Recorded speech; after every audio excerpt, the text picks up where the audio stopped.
how proud I think the state should be of Director Smith and Secretary Hall, along with the cooperation of law enforcement and the National Guard, because really doing a lane reversal of this size is something that is complex, but they made it look smooth and they made it look easy. So I want to bring up Director Smith to answer any questions, but also to talk about what has been done from the DPS standpoint, and then I'm going to ask Secretary Hall to speak from the DOT side. Thank you, Governor. Good evening, everyone. We're having a large-scale evacuation. We wanted to maximize the use of all lanes, and we are using an operation that's called lane reversal. That means that with respect to I-26, all lanes, east and westbound, will proceed in the same manner, heading away from the coastal area. This gives us an opportunity to push as many vehicles as possible, as quickly as possible, out of harm's way. How do we implement lane reversals? 2 points I would touch on. Ingress, that's where we load the vehicles, and we load the vehicles in the potentially impacted area, Charleston, right at the I-526 interchange. And the egress, that's where the vehicles exit from the reverted lane. That position is here in Columbia, right at the I-77, I-26 interchange. We also have to flush the traffic. We need to clear the eastbound lane so we can run the reverted traffic there. So we flush the traffic. Simply put, once we give the order to flush the lanes, if you're behind the troopers' vehicles, you would be diverted off to US 321 or I-77 northbound. If you're in front of the trooper's vehicle, if you like to go to Charleston, you have that ride to continue in the eastbound lanes of I-26. As the trooper passes the exits, we'll secure those exits, and we will not allow vehicles coming on the entrance ramp to enter into eastbound I-26. We'll do this until we get down to the I-526 interchange. From there, that's where we proceed to bring the vehicles in the opposite direction. Before we do that, we work with our partners, SLED, Civil Line Patrol, a lot of our other partners, to make sure that we do a flyover, make sure that the lanes are clear. That was done. Once the lanes are clear, now the troopers are ready to proceed on the opposite side, and that's what's going on now. How do the vehicles get to the reverted side?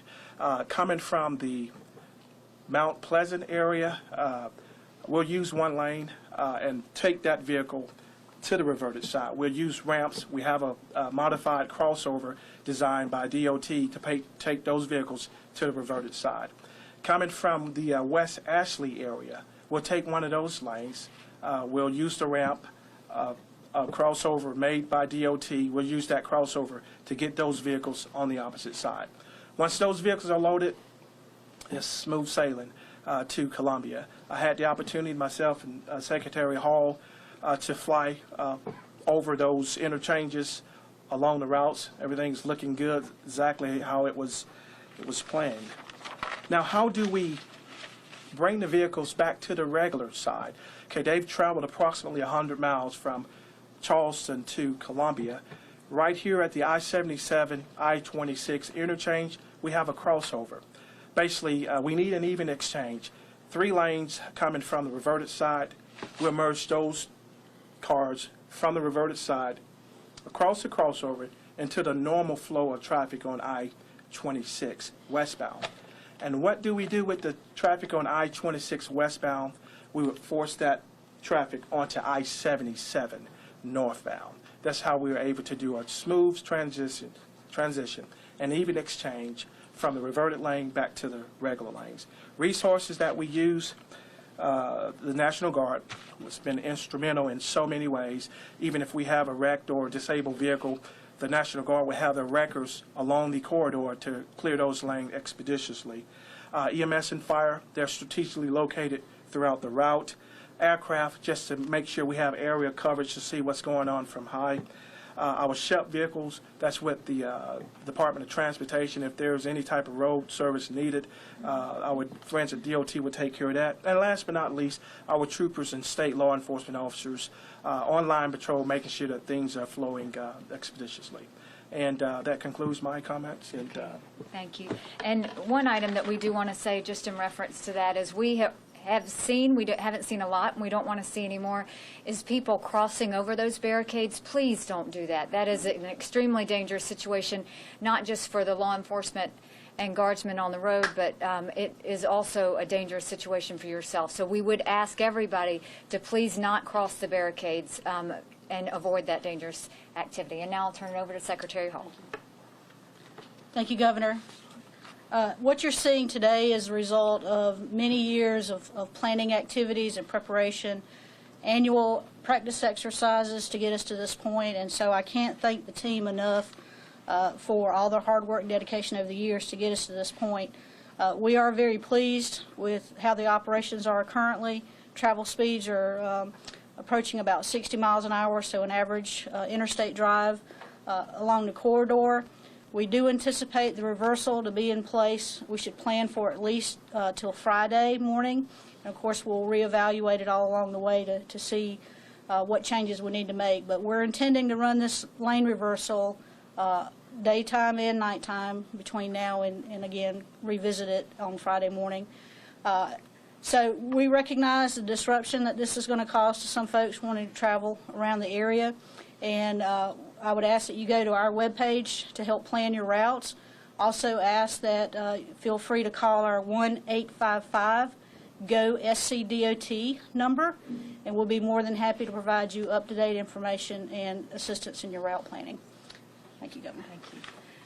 And so with that, we have had a full day today, but it's not over. So we're going to continue to monitor the lane reversals. We're looking at all the TVs to make sure that we see all the lanes and see how they're moving. That will continue to happen. I do want to remind everybody, for any information, if you would go to www.scemd.org, that has your shelter information, that has your evacuation information, that has everything that you could possibly need. I would also tell you to go, just like Secretary Hall said, to scdot.org. That can actually show you real-time cameras on what it looks like, but they actually also have what your travel time should be. And they have that through their 511 webcam. So that's been very helpful to a lot of motorists. Want to also remind you of our PIP line. If you don't have the internet and you want to call, we have people ready to take those calls. That number is 1-866-246-0133. And so with that, I think main thing is we've got the lane reversals for I-26 continuing. We are looking pretty much at an evacuation at noon tomorrow for Georgetown and Horry County. We want to make sure that everybody stays off the roads in the Midlands, because this whole evacuation crew is coming in for the next day to 2 days, and we will continue to watch the storm. I continue to ask the citizens of South Carolina to pray for each other and to continue to take care of your neighbors and make sure that we're watching out for everyone. Anyone that's trying to wait this out, we ask you to take caution and try and heed what everybody else is doing. We have been very, very appreciative of the way South Carolinians have responded to this evacuation, because we saw them start early. They've been very patient. Everything seems to be going smoothly, but we will continue to watch this until the evacuation is done. So with that, I will open it up for any questions that you may have. Governor, you guys just said that you're going to reassess on Friday in terms of lane reversals. That being said, is there going to be will you be closing the interstates at any point later on Friday once the storm kicks up more down around Charleston? I mean, is that a possibility that people should take into consideration when debating whether to leave? well, with respect to the lane reversal, we will make sure that we secure from that operation and remove the equipment as well, because we will certainly need it for other events well before the arrival of the tropical storm force winds. So by the time those winds arrive, we'll make sure that we have secured from that event, and the lanes will be back in their normal pattern. Is there a possibility that the interstates might close due to the Hurricane Commission order?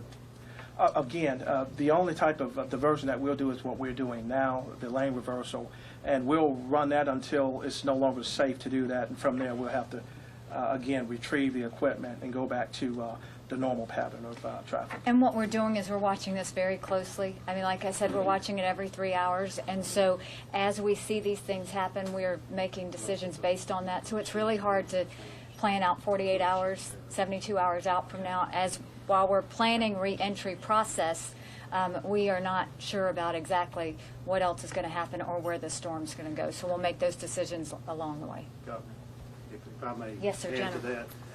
that. Local law enforcement and local communities will make a decision to close the affected areas. So when the storm does come ashore, there may be certain areas that are closed to public access until the storm passes. Thank you, General. Any other questions? As far as the traffic concerns, you mentioned a lot of people, there's going to be a lot of traffic in the Midlands, but also, I guess, heading towards the upstate as well. And not only for people in the Midlands, in the upstate. This is probably going to be a big traffic backlog for them for the next few days, too, right? Well, I mean, right now the lane reversal is working beautifully, and so what we're watching really is the Midlands at this point because they're all starting to come through there. So we've seen it be completely smooth from Charleston into the Midlands, and now we'll watch the Midlands over the next hour to see how congested it gets. But as of now, I think we're seeing everything's going fine going into the upstate. We're not seeing any problems at this time. Governor, do you think Saturday's game is having a real impact on hotels in the Midlands, and have you been in touch with USC? So I think a couple of things with the game on Saturday. First of all, I think people already had rooms booked to go to the game, so what we're seeing are two things. They're either deciding to stay because they're already here, or they're holding it to see what's going to happen to the game. I will tell you what we have informed USC is we will not be able to give any state support for that game. I can't take troopers off the road to go put them at a football game. And so from that standpoint, if they do that, they would be working with Richland County Sheriff's Office to get that done. And so from our standpoint, we're just focused on the storm. We're not necessarily focused on the game. They did call and ask, and we just said not to expect any state support into helping with that game. But I do think that the hotels are being held. And that's why I said get on a waiting list if you need to, because it wouldn't surprise me if some of those drop off if you need to do so. Governor Haley, do you have any estimate for how many people have evacuated from the coast at this point? Do we have those updated numbers? Probably. Please. No, please. We're looking at right now probably somewhere in the neighborhood of 250,000 plus evacuated from Charleston all the way back to Beaufort. That's what we're looking at right now. What will it be tomorrow when Horry and Georgetown? That'll be about 200,000. I think when all is said and done, we're looking at about 500,000 evacuated. Are all of those 32 shelters in the Midlands? No. So we have shelters up in Greenville.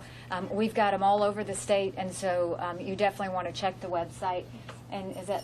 That's great. Yes. So what Director Alford's doing is they have a number of facilities available, and so as people start to show up, they're staffed and they're ready to go. So certainly look up what shelter you should go to, and then we'll fill those up. I think we have 2 areas just in Greenville that will hold 8,500 people. So we've got quite a bit of shelters planned. What's the capacity that we can hold here in the Midlands? Do you know? I don't have that figure. Yeah, we don't have that number right now. We can get that for you. Governor Haley, do you have an update on how many people showed up to ride the buses from Charleston to Greenville, and whether they have actually taken buses from Charleston to Greenville yet? So the last contact information I had was that there was no one that were using the buses at that time. They had a county call. Did you get an update? Same as you. Yeah, so what we have right now is because there's nobody, it could either be they're waiting, it could be that there aren't as many as we thought would be on there, so we are going to be reevaluating overnight and into tomorrow morning how many of those buses we send back to Greenville and how many of those drivers we send back to Greenville and how many we think we stay, depending on what percentage it is. The way they had analyzed the buses was based on 5% of the evacuation, and so clearly it's less than that, and so we're trying to readjust those numbers as we need to. Do we know how soon after the storm people would be allowed maybe back into the areas such as Charleston, Beaufort County? I think it depends on the damage. You know, what we have to look at is we've got a lot of low-lying areas and those coastal areas that those storm surges can do a lot of damage as they come in. We are looking at how we will handle recovery first and foremost. Then we'll be looking at how we manage reentry, focusing on getting businesses back up and running, getting people back there, but there will be a systematic way. The same systematic way we've used to evacuate people out, we will have a system to get people back in. Governor, what would you say to people watching the track and saying, maybe we don't need to evacuate, maybe we are going to be okay? Well, I'll tell you, this morning it looked like it was going to the east, and then this afternoon we looked at it and looked like it was coming back to the west. So now it's looking like it's going to hug South Carolina coast. So what I can tell you is we've been through a roller coaster of emotions today watching that, and I think we're going to continue to. I think we have to know that, you know, the reason why we've done probable evacuation times is because we're watching that. The storm had slowed down. Now there's a thought that it might speed back up, and so we're being very conscious of that. But keep in mind, this has done a zigzag the entire time, and so as long as it's doing that, what our precautions have to be is that cone. And all of South Carolina's coast is in that cone right now, and so that's what we're basing our decisions on. Governor, do you think there's any chance at all, if the storm tracks seaward and best case scenario, is there any chance at all that schools might go back in session on Friday? We are taking it day by day. And so what the order said was until Friday, but we can change that order. So, you know, like I said, every decision we're making is fluid, and we're doing it in the best interest of the citizens in every county. We are working very closely with the sheriffs. We're working very closely with the counties, their emergency management directors, to really get the feel for on the ground so that we're not making this decision up here. We're actually talking to the communities that are dealing with this. Governor Haley, have you spoken with President Obama today? And if so, what have you spoken to him about? And what kind of, can we get an update on the federal assets in and around South Carolina? So I speak with Valerie Jarrett today, and then she also just wanted to make sure if we had everything we needed in terms of federal assets as well as FEMA. FEMA has started to get their staff in today. I think the only federal assets that we've had requested so far are water rescue, but that's already in play. And so as additional requests come through, we expect that to happen. But they offered all the assistance that we need and suggested that we call if anything comes up that we don't have. Okay, any other questions? Thank you very much, and we'll see you at the press conference in the morning.